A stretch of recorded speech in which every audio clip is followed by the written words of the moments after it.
क्या राज्यपाल विजय को मुख्यमंत्री पद की शपथ दिलाएंगे?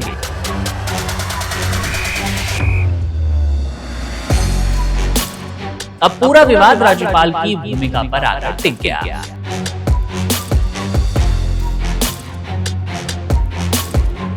तमिलनाडु विधानसभा चुनाव के नतीजों ने राज्य की राजनीति पूरी तरह बदल दी है।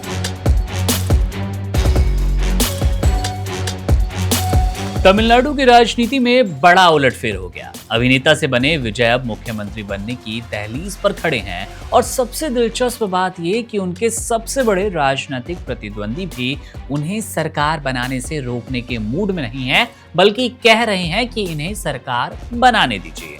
एम.के. स्टालिन ने साफ कर दिया कि राज्य में किसी संवैधानिक संकट से बचने के लिए विजय को सरकार बनाने का मौका मिलना ही चाहिए। वहीं कमल हसन ने भी कहा कि जनता के जनादेश का सम्मान होना चाहिए और बहुमत की असली परीक्षा विधानसभा में हो, राजभवन में नहीं। अब पूरा देश इस सवाल पर नजर गड़ाए बैठा है कि क्या राज्यपाल विजय को मुख्यमंत्री पद की शपथ दिलाएंगे। तमिलनाडु विधानसभा चुनाव के नतीजों ने राज्य की राजनीति पूरी तरह बदल दी है। किसी भी पार्टी को स्पष्ट बहुमत नहीं मिला, लेकिन विजय की पार्टी सबसे बड़े दल के रूप में उभरी है और यही वजह है कि अब सरकार बनाने का पहला दावा विजय की पार्टी टीवी के पेश करेगी। उनकी तरफ से यह दावा किया जा भी चुका है। हालांकि उनके पास अभी अपने दम पर बहुमत का आंकड़ा नहीं है। अब इसीलिए सहयोगी दलों और निर्दलीय विधायकों का समर्थन बेहद अहम बन गया है। इस बीच सबसे ज्यादा चर्चा है स्टालिन के बयान की।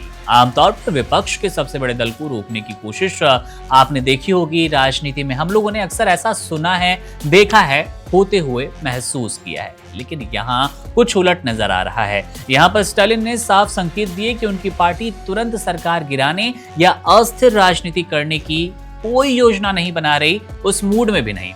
उन्होंने कहा कि जनता ने जो फैसला दिया है उसका सम्मान होना चाहिए और राज्य को राजनीतिक अस्थिरता की तरफ ना धकेलें। इस बयान के बाद राजनीतिक माहौल पूरी तरह बदल गया।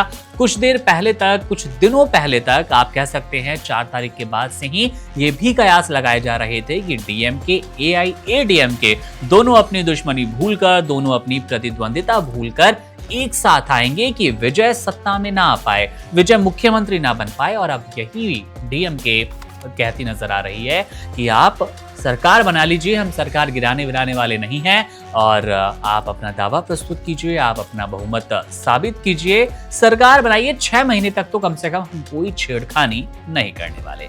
अब इस बयान के बाद राजनीतिक माहौल पूरी तरह बदल गया, क्योंकि इससे विजय के लिए रास्ता आसान हो जाएगा। पहले ही 108 सीटें वो ला चुके हैं, 10 जो संख्या है विधायकों की कम नजर आ रही है। लगता है कि अब स्टालिन के समर्थन के बाद वो संख्या भी शायद जल्द से जल्द विजय पूरी करने की कोशिश करें, राज्यपाल भी अपना मूड शायद बदल दें। दूसरी तरफ कमल हसन ने भी खुलकर कहा कि अगर सबसे बड़े दल को मौका नहीं मिला तो ये जनता के जनादेश का अपमान होगा। उनका साफ कहना है कि लोकतंत्र में अंतिम फैसला विधानसभा के फ्लोर पर होना चाहिए, यानी अगर विजय मुख्यमंत्री बने तो उन्हें सदन में बहुमत साबित करने का अवसर मिले। अब पूरा विवाद राज्यपाल की भूमिका पर आकर टिक गया। संविधान में ये साफ नहीं लिखा कि त्रिशंकु विधानसभा की स्थिति में राज्यपाल किसे पहले बुलाएंगे, लेकिन वर्षों से यही परंपरा रही कि सबसे बड़े दल या गठबंधन को सरकार बनाने का पहला मौका दिया जाता है। सुप्रीम कोर्ट भी कई बार कह चुका है कि बहुमत की असली परीक्षा विधानसभा में फ्लोर टेस्ट के जरिए होनी चाहिए। हालांकि राज्यपाल ये भी देख सकते हैं कि सरकार बनाने का दावा करने वाले नेता के पास पर्याप्त समर्थन है या फिर नहीं। इसी वजह से राजभवन की तरफ से समर्थन पत्रों संख्या को लेकर सावधानी बरती जा रही है। लेकिन अब जब स्टालिन और कमल हसन जैसे बड़े नेता भी खुलकर कह रहे हैं कि विजय को मौका मिलना चाहिए, तो राजनीतिक दबाव लगातार बढ़ रहा है। अब ऐसे में माना जा रहा है अगर विजय जरूरी समर्थन जुटा लेंगे तो तमिलनाडु को जल्द ही नया मुख्यमंत्री मिलेगा, वो भी टीवीके की ओर से खुद थलापति विजय तमिलनाडु की कमान संभालते नजर आएंगे। अब बहुत ज्यादा आप कह सकते हैं ये सियासी तूफान का वक्त है तमिलनाडु की राजनीति के लिए। तमाम बयानबाजियों का दौर शुरू है, लेकिन सब में जो महत्वपूर्ण बयान है वो बयान है स्टालिन का कि आप विजय को सरकार बनाने दीजिए। मामले पर नजर है, तमिलनाडु की राजनीति पर हमारी नजर है। अपडेट जैसी मिलती रहेगी आपसे साझा करेंगे। मेरा नाम है मुकुंद, आप बने रहिए वन इंडिया के साथ। शुक्रिया। Subscribe to One India and never miss an update.